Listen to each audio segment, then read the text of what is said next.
জগন্নাথ দেবের হাত কেন নেই জানেন? জানেন কেন কাঠের তৈরি হয়েছিল জগন্নাথ মূর্তি? আসুন জানাই।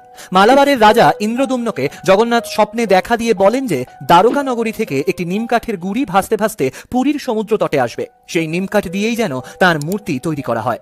একা কাঁধে করে সেই নিমকাঠটি ডাঙায় তুলে আনেন বিশ্ব বসু। কিন্তু কাঠ পাওয়া গেলেও মূর্তি তৈরি করবে কে, তা নিয়ে যখন ভাবনা চিন্তা চলছিল, ঠিক তখনই বিশ্বকর্মা এক বৃদ্ধ কারিগরের রূপ ধারণ করে হাজির হন। শর্ত সাপেক্ষে মূর্তি তৈরি করতে প্রস্তুত হন তিনি। শর্তগুলো হলো: 1. তিনি একাই কারো সাহায্য ছাড়া এই মূর্তি তৈরি করবেন। 2. 21 দিনের মধ্যে মূর্তি তৈরির কাজ পূর্ণ হবে। এই 21 দিনে মন্দিরের দরজা খোলা যাবে না, শুরু হয় কাজ।